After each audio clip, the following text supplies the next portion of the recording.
म्हणजे नुसतं ना तुमच्याकडे पैसा असून फायद्याचा नाही. प्रोड्युसर म्हणजे एक हॉलिवूडमध्ये कोर्स असतो, 1 वर्षाचा एक कोर्स असतो, जे शिकवतात की तुम्हाला स्पॉट बॉय पासून ते डायरेक्टर पर्यंत काय नॉलेज पाहिजे. आपल्या मराठी इंडस्ट्रीमध्ये ही समज आहे की तुझ्याकडे पैसा आहे तर तू प्रोड्युसर आहे. नाही, तुझ्याकडे 0 पैसा असला तरी तू प्रोड्युसर बनू शकतोस, जर तुला हे नॉलेज असेल की तू पैसा कसा उभा करशील. जेव्हा थिएटरमध्ये पिक्चर रिलीज होतो ना, तर रोजची एक रिपोर्ट येते डीसीआर. हो, डीसीआर जी येते ती तुम्ही आज कुठल्याही दिग्दर्शकाला बोलवा आणि विचारा की तुझ्या मागच्या फिल्मची डीसीआर दाखव. ती हिंमत नसणार कारण एक तर दिग्दर्शकाला ती बाजू बघायची आहे, ही जाणीव पण नसणार कदाचित. आणि मला ती जाणीव आहे की डीसीआरचं काय, आजचं काय बॉक्स ऑफिस आहे. अल्ट्राचे आता कोणीतरी डायरेक्टर एकदम सीईओ ला भेटतोय तर ते 4 लोक सगळे येणार ना की यांचा वार्तालाप कसा चाललाय. ते इकडे मी त्यांना माझं सिनेमा पिच करतोय, मराठी सिनेमा, हा जो की आता येणार आहे, रुखवत.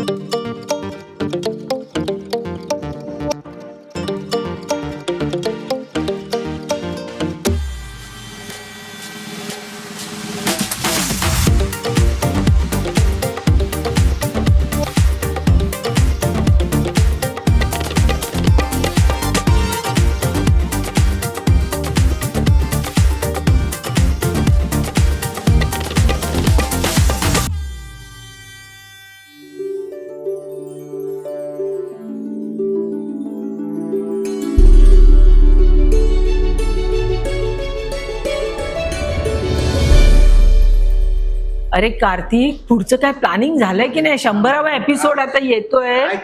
कोण गेस्ट आहे काय तू पुढचे सगळे एक 4-8 गेस्ट कोण आहेत ते बघून ठेव. मला सांग पुढचं. आजचे गेस्ट आपले डिरेक्टर आहेत ना ते. आजचे गेस्ट आहे ते बरोबर आहे, पण मी तुला 100व्या एपिसोडचं विचारते, त्याचं काय? आपण 100 एपिसोड जरा ग्रँड करूया, कुठे आपल्या व्हिलामध्ये छान दिसलं पाहिजे. लोणावळ्याला करूया, आपल्या नाही तर लवासाला करूया, महाबळेश्वरला करूया. पण गेस्ट मोठा कोणतरी पाहिजे. कोण गेस्ट बघ, मला असं वाटतं आपण कोणतरी फायनान्सर वगैरे असं कोणीतरी बोलूया काय, किंवा हिंदीतलं कोणीतरी मोठं बोलूया. गेस्ट कुठेच मॅम आजचे येतात की नाही? किती वाजले? 5:30. फोन केला होतास ना त्याला? पण ते गेस्ट तुमचेच आहेत, मला कसं कळणार? कोणीतरी ओळखीचं होतं रे. मी त्याला मॅडम येतो भेटायला म्हटलं ये. अरे आले, या ये बस. 100th एपिसोडचं काही चाललेलं. हो बस, तुलाच घेणार 100th एपिसोडला. हा बस. नाही म्हणजे मी 100th आहे की प्लॅनिंग आहे? आधी पहिला हो, मग 100th हो. आधी तुझं इंट्रोडक्शन दे तुझं. सो ओके, माझं नाव विक्रम प्रधान आणि मी 100th एपिसोडला तुम्ही मला इन्व्हाइट केलंय. Thank you so much. सो मी नाही 100th एपिसोडला नाही. 100th एपिसोडला कोणती अशी मोठी व्यक्ती बोलवू ना, मी वेल नो. पण तुम्ही डायरेक्ट तोंडावर इन्सल्ट करता माझा. इन्सल्ट तू आताच नवीन आलेल्या क्षेत्रात, मला तुझी जास्ती माहिती नाहीये. मॅडम मी त्याला ओळखत नाहीये. बरं, आता आपण दोघेही खूप ऍक्टिंग करायला लागलोय. तर बेसिकली असं आहे की नाही, तरी मी दर्शकांना सांगायला पाहिजे, तर मी विक्रम प्रधान आणि ऍक्च्युली अमृताजीन आता ती ताई आहे माझी. म्हणजे आपण जनरली इंडस्ट्री. थँक्यू ताई म्हटल्याबद्दल. आई नाही म्हणालास? नाही म्हणजे तू, अरे विक्रम तू कधी भेटणार आहेस, असं तू वाला इंडस्ट्रीमध्ये कमी असतं. म्हणजे तर त्यातल्या त्यात तुम्ही एक आहात जे मला, विक्रम तू कधी येणार, कधी भेटणार, तर म्हणून. सो बाय द वे, आपण जिथे आता बसलोय त्याच्या एक्झॅक्टली समोर बँड्रा वर्ली सी लिंक आहे आणि त्याच्या बाजूला जे दिसतंय ताज लँड्स एंड. ताज लँड्स एंडला तुम्हाला आठवत असेल की नाही माहित नाही, पण 31 डिसेंबरला 15 वर्षाआधी आपण न्यू इयर्स इव्हला भेटलो होतो पहिल्यांदा. सो बेसिकली तेव्हा पण असंच झालेलं की त्या पूर्ण घोळक्यामध्ये मी आणि स्वप्ना शोधत होतो एक मराठी कपल, आणि ते मराठी कपल काही सापडे ना, आणि त्यातल्या त्यात दिसलं तुम्ही. अरे मी म्हटलं, अरे ही तर ती फेमस न्यूज रीडर आहे दूरदर्शनची अँड ऑल दॅट. मग स्वप्ना बोलली की चल ना अप्रोच करूया, कारण आपल्याला बोलायला कोणीतरी तर पाहिजे. आता म्हटलं ती तर सेलिब्रिटी आहे यार, ती कशी बोलणार आपल्याशी. सो मग हिंमत केली आणि तो मला अप्रोच केलं. तुम्ही म्हणजे सेलिब्रिटीपणा नाही दाखवला आणि आपण बरोबर सगळे जेवलो. खूप मजा आली एन्जॉय. होती. आम्ही दर 31st ला ही आठवण काढतो. रिअली? हो नक्की. अरे आठवतं ना आपल्याला. पण तरी मी 100व्या एपिसोडला नाही. 100व्या एपिसोड येऊ शकशील, नाही असं नाही. मी डिझर्व करीन. हा आता मला तू सांग, तू काय काय केले असे माझ्या सगळ्या जे माझे फॉलोअर्स आहेत. म्हणजे आता ही तर झाली आपली ओळख, पण म्हणजे सांगायला पाहिजे. सो आपलं बेसिकली माझी जी मराठीमध्ये जर्नी सुरू झाली ती 2004 मध्ये झाली. म्हणजे ऍक्च्युली मी MBA केलेलं आणि ऍडव्हर्टायझिंग कंपनीमध्ये फायझर मध्ये होतो मी. म्हणजे प्रत्येक घरी बिकोसूल, प्रोटीनेक्स हे ऍक्च्युली प्रत्येक घरी असतंच. आणि त्या कंपनीमध्ये होतो मी ब्रँड मॅनेजर म्हणून. MBA नंतर म्हणजे जे आपण रितसर एक जॉब करतो तसं. पण मला सारखं असं वाटायचं की मला या क्षेत्रात यायचंय, कारण असं वाटायचं की माझ्यामध्ये क्रिएटिव्ह काही असेल स्पार्क. तर जर डोक्यात असं होतं का हिरो बनायचं? आणि तू खरंच त्याला खूप हँडसम दिसत, म्हणजे आताही दिसतोस पण तेव्हाही तू खूप हँडसम दिसत. असं काहीच नव्हतं. असं डोक्यात नव्हतं ना की बाबा नाही मला हिरो व्हायचंय इंडस्ट्रीमध्ये? नाही. आणि आमच्या एक ओळखीचे आहेत, अमृताराव म्हणून एक मोठी प्रोड्युसर आहे. आणि ती फुलराणी आणि श्यामची आई असे मोठे मोठे दिग्गज सिनेमे आणि दिग्गज कलाकारांबरोबर काम केलंय. आणि ती वेळेत ती सांगत नाही की तू हिरो दिसतो, ते सगळं आटोपल्यावर ती आटोपल्यावर सांगते की तू हिरो दिसतो. तर तू खूप बिझी होतास रे. नाही, बिझी म्हणजे काय झालं की तर मी माझी जर्नी म्हणजे असं की मला एवढं कळलेलं की मला मराठी इंडस्ट्रीमध्ये जायचंय, तर त्याच्यातला दिग्गज कोण, म्हणजे ज्याच्या मागे मागे मी जाऊ शकतो. तर केदार शिंदे मला नाव घ्यायचंय त्या व्यक्तीचं. म्हणजे ऑफकोर्स तो मला गुरुच. सो केदारनी मग मला सांगितलं की डायरेक्शन डिपार्टमेंटमध्ये चान्स नाही, तर तुला असोसिएट व्हायचं असेल तर आपण एक सिरियल करू. बरोबर. मग केदार जे म्हणेल ते आपल्याला ऐकायचं, कारण म्हणजे एक आयडॉल असतो ना असं. म्हणजे म्हणजे आपण कोणाला बघतो की अरे वा. एनिवे केदारनी मग सांगितलं की हसा चकटफू म्हणून, तेव्हा अल्फा मराठी होतं, म्हणजे झी मराठी पण नव्हतं तेव्हा. त्याच्या आधीची जी स्टेप होती अल्फा मराठी 2004 मध्ये हसा चकटफू सिरियल मी प्रोड्यूस केली आणि केदार डिरेक्टर होता. आणि त्याच्यात मग ओळखी वाढायला लागल्या. मग म्हणजे भरत, अंकुश सगळेच, म्हणजे पॅडी, असं ते सगळं वाढत गेलं. आणि मग इंडस्ट्रीत हळूहळू आत शिरकाव झाला. ती तर obviously golden moments of Zee मध्ये ती मोजली जाते सिरियल. हसा चकटफू खूपच गाजली आणि खूपच पॉप्युलर होती ती. मग ते बघून तेव्हा निखिल साने जी होते म्हणजे तिकडे, त्यांनी आणि केदारनी एक अजून सिरियल मग प्लॅन केली. त्याचं नाव होतं मिशा. सो मिशा म्हणजे एक बोलका भावला जे रामदास पाध्येची प्ले करायचे. आणि तो एक परग्रहावरनं येतो पृथ्वीवर, आणि तो म्हणजे एका मुलाच्या लाईफ मध्ये तो बोलका भावला येतो. आणि विलन म्हणजे भारती आचरेकर, भरत जाधव, विकास कदम, हे सगळे अंतरिक्षमध्ये बसलेले विलन लोक. आणि तिथून तो भावला येतो आणि मग इकडे सिद्धार्थ जाधव वगैरे हे सगळे त्या कुटुंबात असतात. त्याच्यात म्हणजे जर कोई मिल गया जशी थीम होती तशी ती मिशा सिरियल झाली. मग त्याच्यात परत ओळखी वाढल्या आणि मग हळूहळू असं वाटलं की आता सिनेमा एक दिग्दर्शित करावा, एंट्री घ्यावी. आणि 2004 साली आय थिंक मी तुम्हाला एकदा भेटलेलो आणि आपण एक सिनेमा करणार होतो, देव पावला रे. सो त्या काळी एक सिनेमा होता ब्रूस ऑलमायटी, जिम कॅरीचा एक फिल्म आलेली की देवाच्या पॉवर्स त्याला येतात, ब्रूस ऑलमायटी म्हणून होतं. तर त्याच्यावर मला असं वाटलेलं की गणपतीची पॉवर आपल्या हिरोवर, म्हणजे तेव्हा भरतशी माझं हसाच्या कटफू सुरू असल्यामुळे भरतशी माझं होतं, तर भरतला ऐकवली. तर भरत बोलला ओके करूया. करूया. आणि मी आणि भरत जाधव आम्ही दोघेही तुमच्याकडे आलो होतो आणि आपण ती सुरू करणार होतो. मग झालं असं की मी गेलो हॉलिवूडला, ऍक्च्युली त्याच्या 2004-05 साली हॉलिवूडला गेलो आणि मग ते प्रोजेक्ट तिकडेच राहिले. ते प्रोजेक्ट आपलं राहिलं.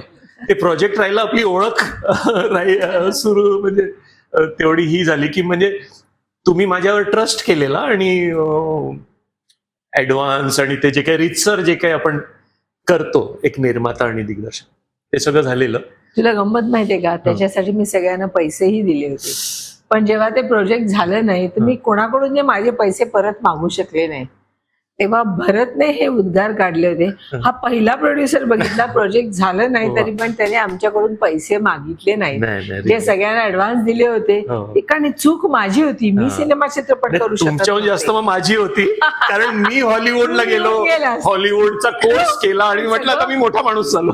आणि सगळं प्रोजेक्ट तुला माहिती होतं, सगळं स्क्रिप्ट तुझ्याकडे होती आणि तू निघून गेलास. मी माझ्या चुकीमुळे मी त्यांच्याकडून काय सांगणार, माझे पैसे द्या परत, चित्रपट होत तुम्ही त्यात नाहीच, म्हणजे त्यामुळे नाईलाज झाला आणि तो चित्रपट झालाच नाही. आणि तू हॉलिवूडला जाऊन मस्त शिकून आलास, मग तुझे वेगळे म्हणजे माझे तेव्हा वेगळे प्रोजेक्ट सुरू. हा, मग गॅप झाली ना. मग तो सब्जेक्ट पण काय मग जुना वाटायला लागला की आपण कशाला कोणाची कॉपी करायची, मग हॉलिवूडची का कॉपी करायची. मी एक कोर्स करायला गेलेलो तिकडे डायरेक्शनचा, तर मग तिकडे असं वाटलं की मी या लोकांचं का कॉपी करायचं, म्हणजे का तो सिनेमा करायचा, म्हणून तो थांबला.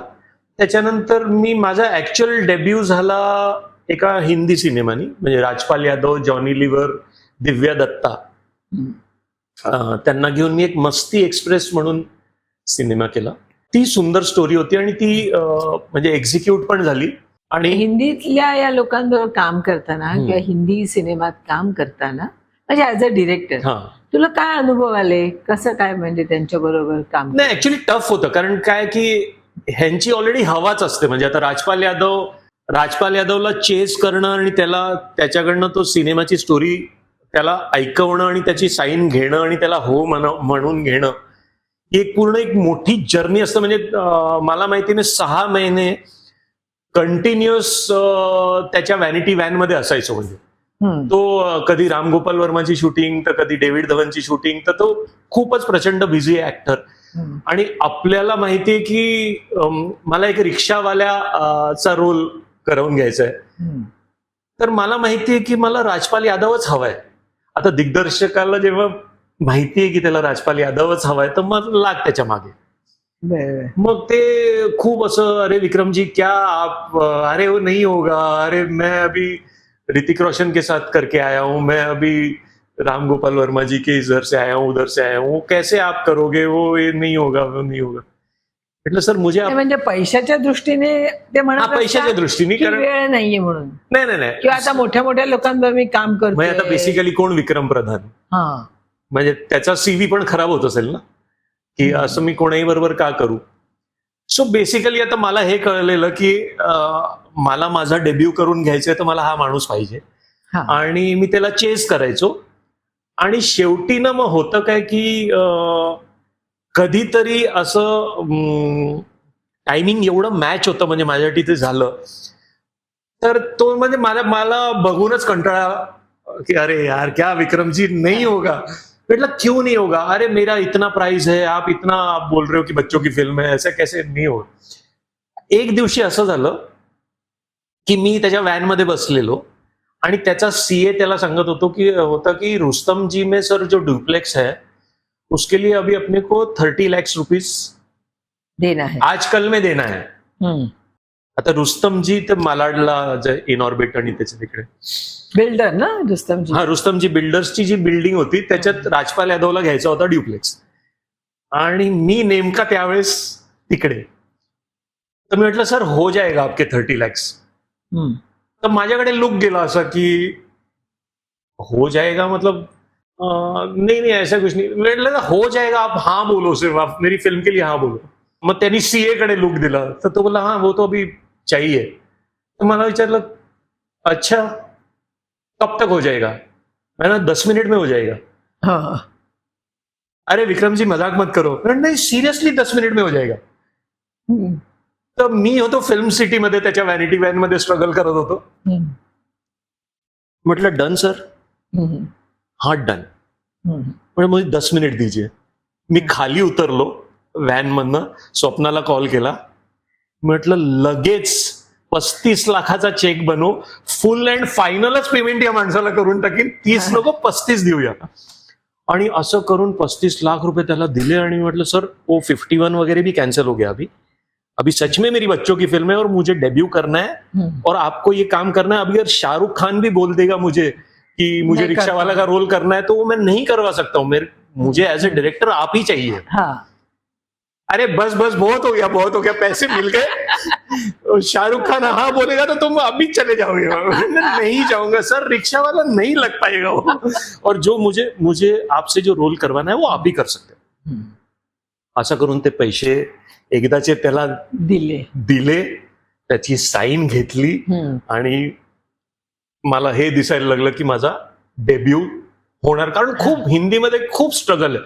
म्हणजे आता राजपाल यादवला आजच्या तारखेत भूल भुलैया 1, 2, 3 म्हणजे त्याला पकडणंच डिफिकल्ट आहे. तेव्हाही तो तसाच होता. म्हणजे हे लोक डिफिकल्ट असतात. सो एनिवे मग तो बोलला की मेरी वाइफ कौन बनेगी. म्हटलं सर आप प्रोजेक्ट हो गया आपका, अब वाइफ भी आप ढूंढोगे. एक काम करो दिव्या से पूछो, दिव्या दत्ता. तर मग ती झाली बायको. मग मला विलन पाहिजे होता एक रिक्षा युनियनचा लीडर म्हणून. तर ते जॉनी लिव्हर झाले. आणि मग तो सिनेमा बेसिकली लहान मुलांचा होता म्हणालास. हा म्हणजे असं मुलांचं पैसे कमी करण्यासाठी मुलांचा बोलायचं. बाकी तो असं प्रॉपर हिंदी कमर्शियल सिनेमाच होता. तर मला म्हणजे आता मी एक फायनान्सची गोष्ट सांगतो, कारण मी एक MBA म्हणून मी तुम्हाला सांगतो की मी प्रोजेक्टकडे कसा बघतो. तर मला असं सांगितलं गेलं की हा सिनेमा 2010च्या सुमारास. नाही मग तू या सिनेमाचा प्रोड्युसर होतास, डिरेक्टर होतात की प्रोड्युसर आणि हा आता मी ह्याची दोघांची वेगळ्या स्टोरीज आहेत. म्हणजे ऍज अ डिरेक्टर म्हणून स्ट्रगल तुम्ही बघितला मी कसा 6 महिने त्याच्या व्हॅनिटी व्हॅन मध्ये, आणि मग ऍज अ प्रोड्युसर म्हणून फट्ट करणं, स्वप्ना कडनं पैसे घेणं. कारण ती टायमिंग पण मॅच व्हायला पाहिजे. माझ्याकडे पैसे असून फायदा नाही जर त्याचं मी परफेक्ट टायमिंगला यूज नाही केलं. आता मला माहितीये हा माणूस 51 लाखाच्या खालीच येत नाहीये, पण आज मी म्हणतात ना हातोडा, बरोबर हातोडा ती योग्य वेळ आली तर तुम्हाला बार्गेनिंग पण करायला मिळते. आता मी प्रोजेक्टमध्ये 51चं 35ला आणलं.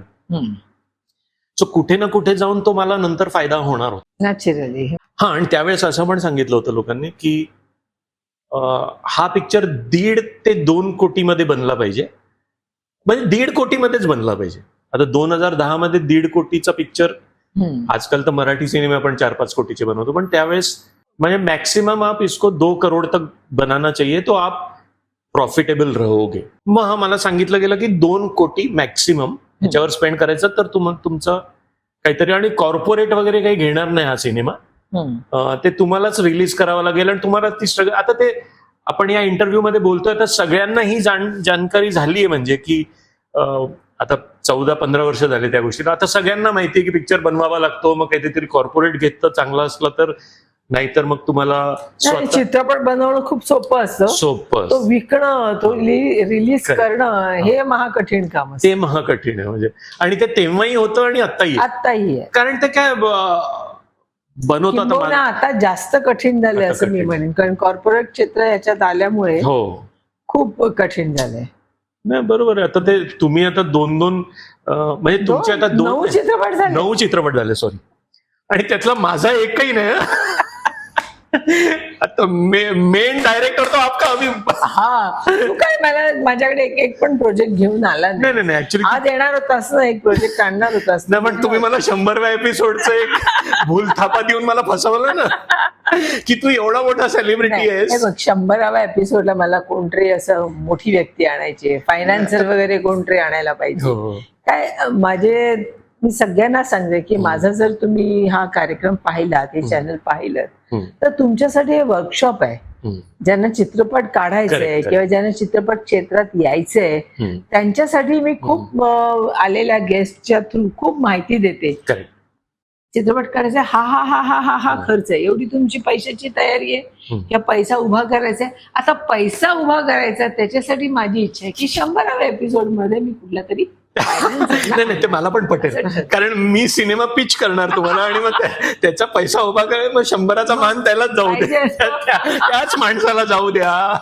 100 काय, त्याला 10 एपिसोड ठेवा. अजून एक मोठी हिट सांगतो तुम्हाला. आता मी त्या दिवशी अल्ट्रा कंपनीमध्ये बसलो होतो आणि मी एक पिच करत होतो मराठी सिनेमा. सुशील अग्रवालजी जे ओनर आहेत अल्ट्राचे, ते श्याम मळेकर जी माझे मित्र आहेत आणि मग त्यांनी मला इंट्रोड्यूस केलं त्यांना. आता ते 4 लोक जी टीम आहे अल्ट्राचे, आता कोणीतरी डायरेक्टर एकदम सीईओ ला भेटतोय तर ते 4 लोक सगळे येणार ना की यांचा वार्तालाप कसा चाललाय. ते इकडे मी त्यांना माझं सिनेमा पिच करतोय, मराठी सिनेमा, हा जो की आता येणार आहे, रुखवत.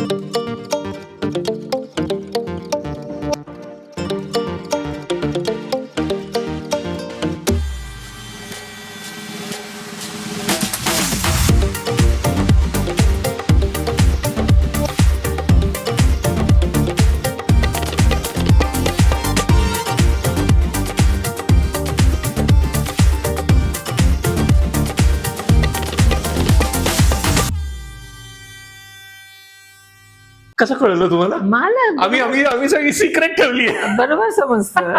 आम्ही सिक्रेट ठेवली आहे. या इंडस्ट्रीत आहे म्हटल्यानंतर कळतच ना. 4 आर्टिस्ट आहेत ते मला, मॅडम माझा सिनेमा येतो आता रुखवत. अरे म्हणजे काय आता झालंय सगळं. सो एनिवे, म्हणजे ते रुखवत बद्दल बोलूच आपण. सो मी त्यांना रुखवत बद्दल सांगतोय, ते मला विचारतायत रुखवत ये क्या है. मराठी में बहुत इंपॉर्टेंट कस्टम है रुखवत. हर लड़की जो बचपन से रुखवत बनाती है कि भाई उसको कढ़ाई भी आती है, उसको बुनाई भी आती है, उसको पूरा जो कुछ होता है डिस्प्ले होता है, उसका डिस्प्ले होता है, उसको हम लोग मराठी में रुखवत बोलते हैं. और rukhwat is a very famous term and it connects with the heart of every girl who is born in a Marathi family. अलग अलग कम्युनिटीज में अलग अलग नाम से जाने जाते हैं, पर हमारे मराठी कम्युनिटी में रुखवत सिस्टम में उसको रुखवत बोलते. तर ते एकदमच इम्प्रेस झाले की अरे असा कसा शब्द जो मी ऐकला नाही आजपर्यंत. तर ते बोले बहुत अच्छा. मी माझं ते म्हणतायत की बहुत अच्छा, आणि इथून साईड मधनं मला आवाज येतो की सर इनकी एक पिक्चर तो हमारे पास है.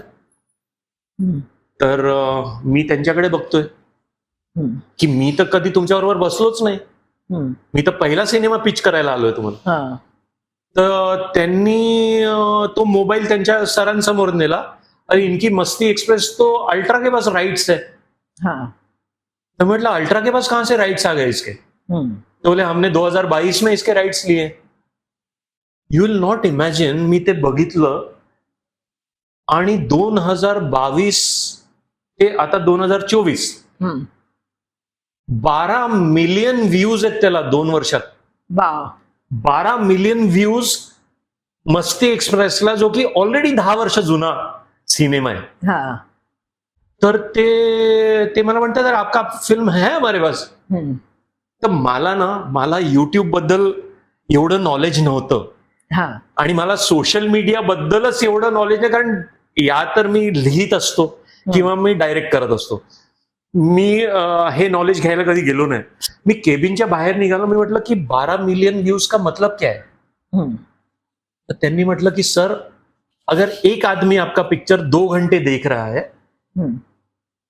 तो इसका मतलब कि अल्ट्रा के पास 6 रुपए आ रहा है. मतलब 1,20,00,000 लोगों ने मस्ती एक्सप्रेस देखा है, तो ऑलरेडी अल्ट्रा के पास 7-8 करोड़ आ चुका है मेरे नाम से. बोले हाँ 2 साल में आ चुका है. मी कुठली आता मराठी पिक्चर पिच करायला गेलो, मी तर डायरेक्ट मग हिंदी करायला पाहिजे होता त्यांना. इमिजिएट त्यांनी हे केलं. म्हणजे बेसिकली आपल्याला माहिती पण नसतं की आपल्या सिनेमाचे आजकाल किती ॲव्हेन्यूज आहेत रिकव्हरीचे. म्हणजे आज मी ऍज अ प्रोड्युसर विचार करतो की मी किती वेडा होतो. 2.25 कोटीत, अरे खुश 1 कोटीचा प्रॉफिट झाला, अरे वा वा वा. मी किती वेळा म्हणजे एक माणूस किती माहित नसतं. हो. बॅड बिझनेसमॅन, कारण त्याला फ्युचर माहित नसतं. आता मी असं बघतोय की ते 2 कोटीच्या एका छोट्याशा बॉलिवूड सिनेमाने 30 कोटी रुपये कमवलेले आहेत. Look at the business. So basically business हा यायला पाहिजे. सो हा मेन विषय आहे. मग मी माझ्या प्रेक्षकांना सांगते की कुठलाही चित्रपट जर तुम्हाला काढायचा असेल तर त्याच्यासाठी हा अभ्यास असणं फार गरजेचं आहे. हो आता विक्रमने सांगितलं त्याप्रमाणे. हो, अभ्यासच असणं गरजेचं आहे, हो. पैसे असणे गरजेचे नाहीयेत. मी तुमच्याकडे पिच केला सब्जेक्ट, तर तुम्हाला मला प्रश्न विचारता यायला पाहिजे की विक्रम तू हे बोलतोयस तर तू कसं कॉन्फिडेंटली बोलतोयस. जेव्हा प्रोड्युसर तो प्रश्न विचारेल ना, तेव्हा माझ्यासारख्या डायरेक्टरला वाटेल की बॉस इकडे सांभाळून ही नॉलेजेबल बाई आहे आणि तेव्हा तो बिझनेस करायला पण मजा येते. कारण मला माहितीये की यार ही व्यक्ती एवढ्या नॉलेज घेऊन येते तर माझ्या नॉलेजवर भर पडेल काहीतरी. सो म्हणजे दर्शकांना हे सांगायचंय की एकतर सिनेमा बनवणं खूप जास्त डिफिकल्ट आहे. विक्रम, आता आपण रुखवत या तुझ्या नवीन चित्रपटाविषयी बोलत होतो. हा विषय तुला कसा सुचला? नाही, रुखवत लिहिला मीच आहे, हा पण रुखवत माझ्या मनात 7-8 वर्षापासून आहे. हा. पण मला त्याची काही कथा, मला हे म्हणजे मला हे माहिती होतं की रुखवत सिनेमा बनणार आहे कारण आम्ही जनरली म्हणजे कुठलाही लेखक असू दे त्याच्या माइंडमध्ये 7-8 स्टोरीज चालू असतात. म्हणजे आणि जसं तर राजकुमार हिरानी आहेत, त्यांना 4 वर्ष लागतात एक स्टोरी लिहायला. ते आपल्याला असं वाटतं की ह्याचा सिनेमा 4 वर्षांनी काय येतोय, ह्याला 4 वर्ष लागतात का, पण ते एका वेळेस ते 4 स्टोरीज करत असतील, त्याच्यातली कुठली तरी जाऊन संपते, ती पहिली येते. तर असं रुखवत म्हणा की माझे अजून 3-4 सिनेमे जे आता लाईनअप मध्ये आहेत ते सगळेच रोज म्हणजे सकाळ अशी होते की 5-6 वाजता लॅपटॉप उघडला जातो आणि मग ज्या स्टोरीचा थॉट त्या रात्री आलेला असतो ती वाली फाईल उघडते आणि ती पुढे जाते. तर असं रुखवत 7-8 वर्षापासून थोडं बनता बनता शेवटी स्टोरीमध्ये कसं असतं की एक स्टार्ट, इंटरवल आणि द एंड. ते जोपर्यंत तो एकदम भक्कम नाही होणार, हे तिन्ही ठळक पॉइंट्स जे असतात. कधी कधी 1-1 वर्ष लिहिल्यानंतर इंटरवलमध्ये फसतो सिनेमा की अरे ह्याच्या पुढेच जाऊ नाही शकत.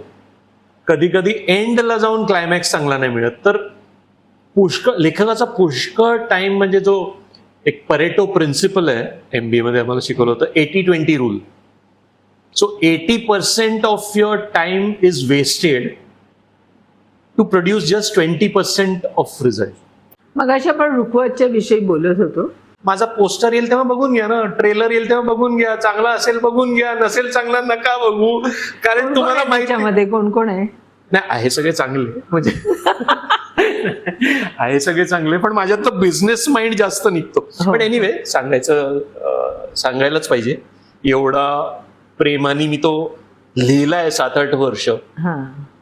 रुखवत मध्ये आपली सगळ्यांची लाडकी, महाराष्ट्राची लाडकी प्रियदर्शनी इंदलकर, तुम्हीच तिला लॉन्च केलंय. ती गोड मुलगी आहे. बरं, आता प्रियदर्शनी इंदलकर बद्दल सांगतो. माझा परत तोच सर्वे असतो की मी एक दिवशी नाशिकला माझ्या घरी आईबाबांना भेटायला गेलो होतो. तेव्हा जेव्हा हास्य जत्रा सुरू आहे तेव्हा माझे बाबा म्हणतात, अरे ही आहे ना मराठीची मीनाक्षी शेषाद्री आहे. आता माझ्या बाबांना तो एक चेहरा एवढा लक्षात राहू शकतो, तर मला माहितीये की यंगस्टर्सला मग ती किती अपील करत असेल. सो मी प्रियदर्शनीला पण सांगितलं की तुझी कास्टिंग ऍक्च्युली माझ्या आईबाबांमुळे होते, कारण मला नॉलेज नाही तेवढं, पण they represent Maharashtra for me. So तो एक एकदमच आवडता चेहरा आहे हास्य जत्रामुळे. आणि ती इथं कलाकार कमाल आहे. म्हणजे प्रियदर्शनी तू जर बघत असशील तर तुला माहित नसेल तू माझा एकदा कसा इन्सल्ट केलेला आहेस. तर मी प्रियदर्शनीचा एक किस्सा सांगतो.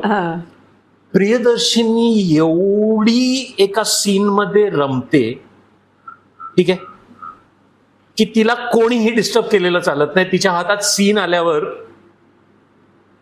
तिला डिस्टर्ब करू शकतच नाही तुम्ही. तर आता मी ऍज अ डायरेक्टर माझा लाईट कमी होतोय, सूर्यास्त होऊन जाईल, मला तो सीन लवकर आटपायचा आहे, आणि प्रियदर्शनीला सपोज तुम्ही सीन दिलेला आहे, ती वाचते, ती अशी खाली बसलेली,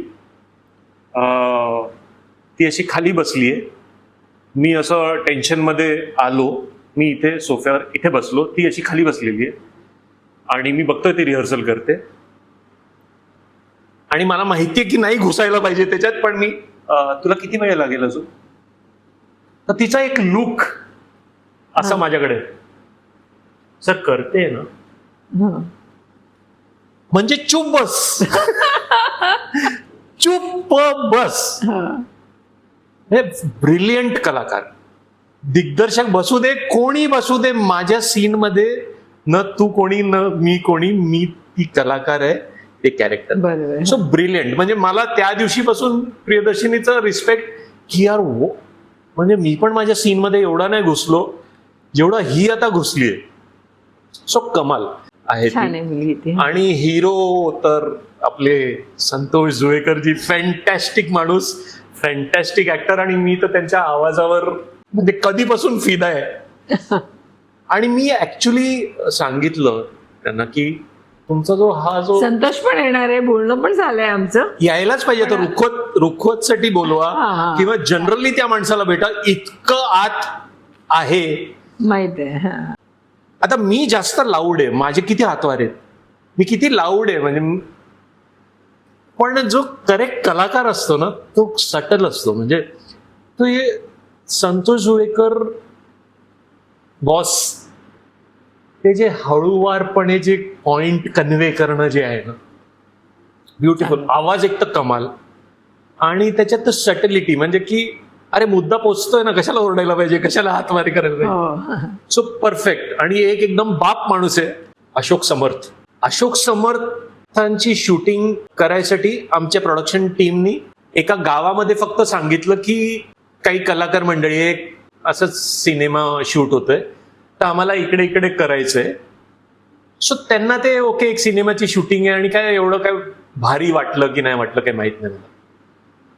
पण अशोक समर्थ आले आणि पूर्ण गाव अरे सिंगम सिंगम सिंगम, ते त्यांचा जो ऑरा झालाय ना पूर्ण, रोहित शेट्टी आणि तो सिंघम आणि ते कमाल. आणि फौलादी माणूस. मग Upendra Limaye, उर्फीमध्ये first half totally credited to Ravi Jadhavji. Okay, म्हणजे आम्ही सगळे टाइमपास शिकलेलो त्यांच्याकडनं. तर आता प्रथमेशला फर्स्ट हाफ पूर्ण फुल टाइमपासगिरी, फुल कॉमेडी, फुल सगळं काय. मग एंट्री होते उपेंद्र लिमये. उपेंद्र लिमये आर्टिस्ट आहे, अरे बाप रे. बरं, कविता लाड, उपेंद्र लिमये, ह्यांना ना डिरेक्ट करणं एवढं डिफिकल्ट आहे. ते एवढे शिकलेले आहेत, म्हणजे एवढी त्यांनी बॅटिंग केली आहे की अरे तू काय सांगणार आहेस. म्हणजे उपेंद्र लिमये खूप डिफिकल्ट टू डिरेक्ट. पण आता तुम्ही त्यांना विचारलं, आता विक्रम एकदम घुसला ना डायरेक्टर माइंड मध्ये. आता Upendra Limaye is a national figure, म्हणजे whatever, because of animal किंवा मडगाव एक्सप्रेस. मी खरं सांगू, ॲनिमल या सिनेमात मला उपेंद्र लिमये आणि अनिल कपूर सोडलं तर मला काहीही आवडलेलं नाही. तेच कमालीचे होते, काहीही आवडलेलं नाही, 1% पण आवडलेला नाहीये तो सिनेमा. रिअली. पण उपेंद्र लिमये फॅन्टॅस्टिक. उपेंद्र लिमये एवढी वर्किंग, एवढी वर्किंग, कॅमेराच्या आधीची वर्किंग, कॅमेरा ऑन झाल्यानंतरची वर्किंग, आणि ही विल सरप्राईज यू. म्हणजे उर्फीचा जो सेकंड हाफ आहे ना, त्या माणसाने अशी बॅटिंग केली आहे ना की म्हणजे कमाल. म्हणजे एकदम माझं स्तर वाढतं त्याच्याने की अरे यार असा सिनेमा डिरेक्ट करू शकतो. म्हणजे सो सगळे ऍक्टर्स मला परफेक्ट मिळालेत. म्हणजे ते पण एक मला चांगलं झालं माझ्या लाईफ. भट्टी छान जमली. हो हो हो. आणि माझं पण क्लिअर असतं, त्यांचं पण क्लिअर असतं. त्यांनी 100 सिनेमे केलेले असते म्हणून मी काय त्यांना काय ऍक्टिंग शिकवायला जाणार नाही, पण त्यांना माहिती असतं की ओके विक्रमला हे पाहिजे.